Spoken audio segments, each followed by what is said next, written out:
जनहित न्यूज महाराष्ट्र चॅनलला सबस्क्राइब करा आणि रोज पहा आपल्या शहरातील बातम्या। नमस्कार, मैं हरिया अल्लट जनहित न्यूज महाराष्ट्र में आपका स्वागत है। हम आए हैं सिमरन सेवा प्रतिष्ठान एनजीओ के संचालक राजकुमार शर्मा जी, जो हमारे साथ जुड़े हुए हैं। शर्मा जी, सिमरन सेवा प्रतिष्ठान एनजीओ पिछले 12 साल से ये जो समाज कार्य कर रहा है, महिलाओं के हित में काम कर रहा है, बच्चों के हित में काम कर रहा है, तो इस सिमरन सेवा प्रतिष्ठान एनजीओ के बारे में क्या कहेंगे? नमस्कार, धन्यवाद आपका। बचपन से ही मेरी माँ संस्था में जाती रहती थी और राशन देती रहती थी, क्योंकि मेरा पिताजी तो था नहीं। तो मैं भी उसके साथ जाता रहता था। तभी से ही मेरे ये अंदर ये भावना जागी कि हम भी अपनी हिसाब से, अपनी तरफ से कुछ ना कुछ आगे चल के बाँटेंगे और ऐसी संस्थाएँ बनाएँगे बचपन से ही। तो आगे चल के मेरी मैरिज हुई 2011 में, मेरी वाइफ़ एक्सपायर हो गई, सिमरन नाम की।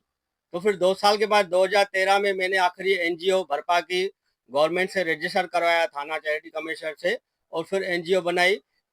और राशन जो मेरी माँ लेती रहती थी, मैं सोचा हम अपनी संस्था से भी राशन चलाएंगे। तो राशन तो हम बांटते रहते, लेकिन हमें दिल्ली में बुलाया गया था हमारा काम देखते हुए 5 साल से। हमें वहाँ पे बुलाया कि महिलाओं को सक्षम बनाइए, उन्हें आत्मनिर्भर बनाइए और भारत देश को भी आगे चल के सक्षमपन मिलेगा। तो उसी हिसाब से महिलाओं को सक्षम बनाने के लिए हम मोटिवेशन करते रहे। अपनी तरफ से भी हमने ये योजनाएं बनाई है महिला सक्षमीकरण के, क्योंकि हमने बचपन से यही देखा है कि बड़ी बड़ी जो इवेंट्स होते, बड़ी बड़ी सभाएं होती है, वहाँ पे बड़े बड़े लोग महिलाओं को बुला के बोलते हैं आज 21वीं सदी का जमाना है, महिला जागरूक हो गई है, महिला ऑटो रिक्शा चलाती है, गाड़ी चलाती है, बस चलाती है, टेम्पो चलाती है, ट्रेन चलाती है, प्लेन चलाती है। ऐसा बोल के फिर वड़ा पाव खोर और अपने अपने घर पे जाओ। लेकिन सिमरन सेवा जो आती है उसको महिला सक्षमीकरण के कार्यक्रम में महिला सक्षमीकरण के क्या स्टेप है वो बताती है उन लोगों को, और सिमाल व्यवसाय ओपन करके देती है।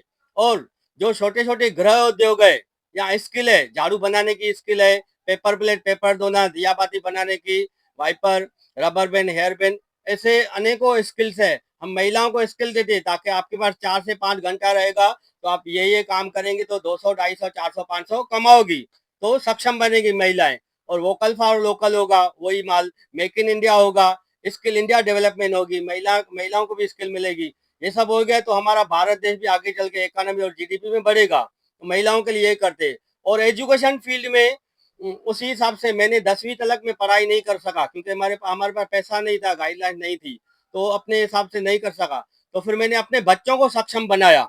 आप सिमरन सेवा प्रतिष्ठान के माध्यम से जो काम कर रहे हैं, क्या बताएंगे इस बारे में? कि महिलाओं को खाली राशन नहीं देने का और उनको अपने पैरों पे खड़ा करने का।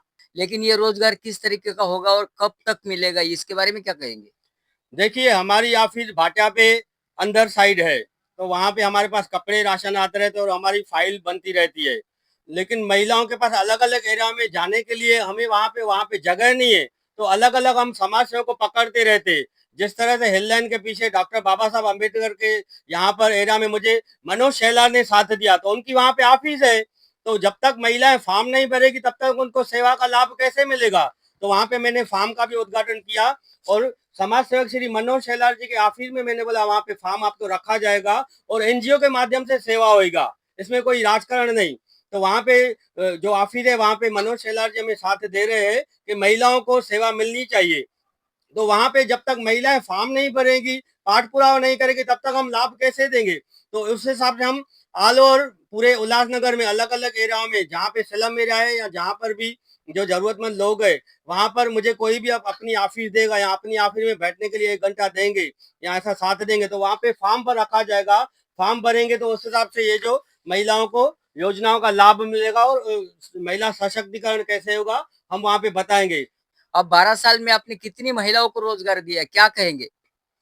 देखिए, हम मोटिवेशन करते रहते हैं, महिलाओं को जन जागृति करते रहते हैं। हमारे यूट्यूब चैनल पे जाएंगे, इंस्टाग्राम पे जाएंगे, वेबसाइट पे जाएंगे, तो जो महिला हमें फोन करके बोलती है कि हमें ये ओपन करने का है व्यवसाय, तो हम बोलते हैं 20% हमें दिखाओ कि किसी को जनरल स्टोर की जानकारी है, किराना स्टोर की जानकारी है, टेलरिंग की जानकारी है, या फास्ट फूड की जानकारी है, भाजीपाला की जानकारी है, वो थोड़ा हमें दिखाएंगी तो हम उसको उस हिसाब से फिर फॉर्म भरा के जो है सबका साथ लेके फिर उसको वहां पे ओपन करके देते उसके घर में ही। तो बाकी हम महिलाओं को जोर जबरदस्ती नहीं करते, जो हमें कांटेक्ट करती है, फॉलो करती है, आती रहती है, तो हम वहां पे देखो 4 नंबर में वीटीसी ग्राउंड में वाल्मीकि समाज में पिंकी उटवाल ने हमें कॉल किया था कि हमें राशन चाहिए, बच्चों के लिए कुछ चाहिए। तो मैंने उसको बोला कि आपको क्या टैलेंट है, तो उसने बोला लेडीज टेलरिंग का। तो वहां पे फिर मैंने उसको वैसा व्यवसाय ओपन करके दिया। श्री गणपत दादा गायकवाड़ की जो धर्मपत्नी है सुलभा गायकवाड़ जी, उसके हाथों ने उद्घाटन करवाया वहां पे। तो ऐसे ही जो जो महिलाएं आएंगी, किसी को मैंने फास्ट फूड का ओपन करके दिया है, किसी को जमाल किराना स्टोर, किसी को लेडीज टेलरिंग का। तो ऐसे जो महिला हमारे संपर्क में रहेगी, तो हम समाज सेवा के साथ लेके करेंगे। देखो सरकार के पास भी जाएंगे, तहसीलदार में, वहां पे भी फॉर्म भरा जाता है, तो ताबड़तोड़ 1 महीने में, 1 हफ्ते में तो किसी को लाभ नहीं मिलता है, 6 से 8 महीना लग जाता है। उसी हिसाब से सिमरन सेवा एनजीओ में फॉर्म भरेंगे, हम देखो देखेंगे, इंक्वायरी करेंगे कितना नॉलेज है महिलाओं को, तो उस हिसाब से उसको लाभ देते हैं और समाज सेवकों से जुड़ के हेल्प लेके। तो ये इतनी सारी जो योजनाएं हैं बच्चों के लिए भी है, तो ये किस तरह से आप कर पाएंगे कि सिमरन सेवा प्रतिष्ठान एनजीओ के माध्यम से करेंगे या योजना के माध्यम से करेंगे? देखिए हमने ज्यादा कर देखा है स्लम एरिया में, जिनके भी पढ़ाई के लिए जो बच्चे हैं, तो उसके पेरेंट्स 8वीं 10वीं तक की 9वीं तक की पढ़ा के फिर जाओ जाके 8,000 10,000 में जाके काम करो, ज्यादा पढ़ा नहीं सकते। तो हम उनके पेरेंट्स को और बच्चों को बुला के मोटिवेशन करते हैं कि आज की सरकार सक्षम है, क्योंकि सरकार के पास हमारी जो जीएसटी जाती रहती है और टैक्स जाती रहती है और इतनी सारी पेनल्टीज है, वो सब सरकार के पास जाती रहती है, तो सरकार योजनाएं निकालती है। तो उस हिसाब से एजुकेशन फील्ड में बहुत सारी योजनाएं हैं। तो हम पेरेंट्स को ये बताते हैं एजुकेशन फील्ड में कि आपको 10वीं 12वीं पढ़े नंतर का है, तो 10वीं 12वीं के बाद बड़े बड़े जो हायर एजुकेशन के प्रोजेक्ट है, कोई सीए का प्रोजेक्ट है एजुकेशन फील्ड में, और कलेक्टर का, और डॉक्टर बनने का, एमबीए एमबीबीएस का, ऐसे बड़े बड़े जितने भी कोर्सेज है, हम कैरियर काउंसलिंग करते रहते हैं। उसके बाद बच्चा तय करता है कि हमें सीए बनने का या इंजीनियर बनने का है या आईएएस बनने का है, तो फिर 2 लाख से 4 लाख 5 लाख की जरूरत रहती है, तो हम सरकार के थ्रू बैंक के माध्यम से दिलाते, पाठ पुरावा हम कराते।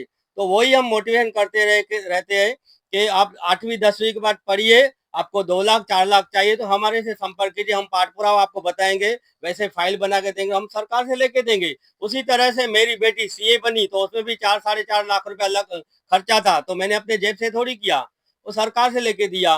तो मेरी जो छोटी वाली बेटी भी है, मुंबई कॉलेज में पढ़ती है, 4 लाख साढ़े 4 लाख फीस थी, तो भी सरकार से लेके दिया। तो वैसा ही मैं चाहता हूँ कि हमारे बच्चे सक्षम बन गए हैं, तो उसी तरह से लोगों के बच्चे भी सक्षम बने। परिवार में एक भी स्टूडेंट सक्षम बन गया तो पूरा परिवार सक्षम बन जाता है। तो ये इतना खर्चा कैसे उठाते, आप क्या कहेंगे?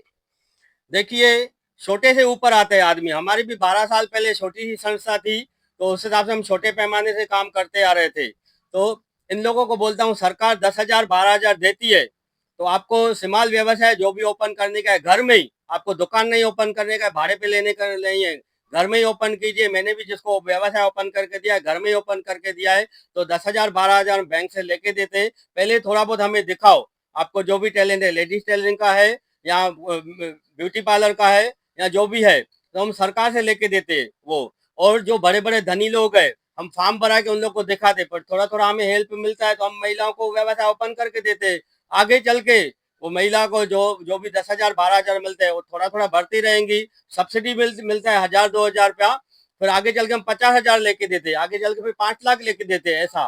तो नीचे दुकान हो जाएगा उसका व्यवसाय, ऊपर मकान हो जाएगा। तो वैसा ही जैसे जैसा महिलाएं पाठ पुरावा करेंगी, तो हम उस हिसाब से हम गाइड करते रहते, उनको लाभ लेके देते। और हमारा जो स्किल डेवलपमेंट का जो प्रोजेक्ट है, महिलाओं के लिए हमने झाड़ू बनाने के लिए स्किल बोला था, तो हम दिल्ली से मशीन मंगाया है झाड़ू बनाने की, और रॉ मटेरियल भी, तो वही स्किल में देता रहता हूँ। 30 से 35 रुपया झाड़ू घर में पड़ता है, और महिलाएं बनाएगी तो बाजार में 70-80 रुपए में बिकता है। तो ये स्किल है। पेपर प्लेट, पेपर दोना, दिया बाती बनाने की machine, wiper, rubber pen, hair pen, ऐसे बहुत सारी स्किल्स है। हम बोलते रहते, समाज सेवक लोग, बड़े बड़े लोग हमारे आगे आएंगे, अगर हमें मशीनरी लेके देंगे, रॉ मटेरियल लेके देंगे, जिस तरह से हमारे पास अभी झाड़ू बनाने की मशीन आ गई, तो वैसे हम स्किल देते। और भी जैसे जैसे मशीनरी आती रहेगी तो महिलाओं को दिखा देते, 200 400 500 महिलाएं कमाएंगी। स्किल इंडिया डेवलपमेंट तभी होगी जब महिलाओं को हम स्किल देंगे। हमारे प्रधानमंत्री जी ने कहा है, वोकल फॉर लोकल करो, मेक इन इंडिया करो, स्किल इंडिया डेवलपमेंट करो। तो हम महिलाओं को वैसे करते रहते। हमारे भारत देश में 40 से 50% महिलाएं हैं। महिलाएं आगे आएंगी, व्यवसाय ओके करे बनाती रहेगी, तो हमारे तभी हमारे भारत देश की इकोनॉमी और जीडीपी बढ़ेगी। तो ही हमारा भारत देश विकसित होगा। तो उसी हिसाब से महिलाओं को हम सक्षम बनाते रहते हैं और हम लोगों को अपील करते हैं कि हमारे पास जितनी भी हमने बोला मशीनरी लाके देंगे तो महिलाओं को हम सक्षम बनाते रहेंगे। जिसको टैलेंट है हमें दिखाए, हम उनको व्यवसाय ओपन करके देंगे। और एजुकेशन फील्ड में भी वही है, 10वीं 12वीं के बाद बच्चों को आप छोड़ नहीं दो, हमें हमारे पास लेकर आओ, हम आपको मार्गदर्शन देंगे और 4 लाख 5 लाख हम आपको दिलाएंगे, आपके बच्चे पढ़ेंगे। बच्चे भारत देश का भविष्य है, वो आगे आएंगे तो ऑफिसर बनेंगे तो हमारा भारत देश विकसित होगा। 2047 से पहले ही हमारा भारत देश विकसित होगा। हमारे प्रधानमंत्री का ये कहना है कि 2047 में हमारा भारत देश विकसित होगा, तो वो एक उनका प्लान है। तो सिमरन सेवा एनजीओ कहनी चाहती है कि हमारे पास प्लानिंग है, क्योंकि plan is nothing, planning is everything. तो प्लानिंग करते रहेंगे तो हर चीज संभव हो जाएगी। तो एजुकेशन फील्ड में भी हमारे पास प्लानिंग है, महिला सक्षमीकरण के भी हमारे पास प्लानिंग है। बशर्ते सवाल है कि हमारे साथ आप जुड़ते रहिए। जिस तरह से मनोज शेलार हमारे साथ जुड़ गया है, वैसे लोग जुड़ते रहेंगे तो हम महिलाओं को आपकी एरिया में आके, आपकी ऑफिस में ये फॉर्म भरा जाएगा, आपकी एरिया में महिलाओं को सक्षम बनाएंगे, आपकी एरिया में स्टूडेंट को हम सक्षम बनाएंगे। जिस तरह मेरी बेटी का आज 15 लाख का पैकेज है, 1.25 लाख रुपया पर मंथ, उसी तरह से हम आपकी एरिया में भी आपकी स्लम एरिया में आपके बच्चों को हायर एजुकेशन का मोटिवेशन करके बच्चों को ऑफिसर बनाएंगे। सरकार देती है, नहीं तो हमारी एनजीओ बेटी है, कहीं ना कहीं से हेल्प लेके आपको कराती रहेंगी। बाकी आज तक हमें सरकार ने ग्रांट नहीं दिया है, ना ही बड़े बड़े धनियों ने हमें इतना बड़ा डोनेशन दिया है। वो दरबारों को, संस्था को देती रहती है जो जो जूनी है, तो हमें इतना कुछ आया नहीं है। मैं वो भी अपील करता हूँ कि आप दरबार को भी देते रहो, लेकिन छोटी छोटी जो हमारी सिमरन सेवा एनजीओ हमें भी कुछ ना कुछ देते रहेंगे तो हम महिला सक्षमीकरण के लिए आगे बनाएंगे। और आज हमने राजकुमार शर्मा जी से जो जानकारी ली है, शायद आपको भी पसंद आई होगी कि उनका जो कार्य इसी तरह बढ़ता रहे और हमारे जनहित न्यूज महाराष्ट्र के माध्यम से उनके कार्य सफल होना चाहिए, ऐसे हम आशा करते हैं और उम्मीद रखते हैं कि ये संस्था, ये संगठन लोगों के हित के लिए काम कर रही है और ऐसे ही करते रहे। धन्यवाद।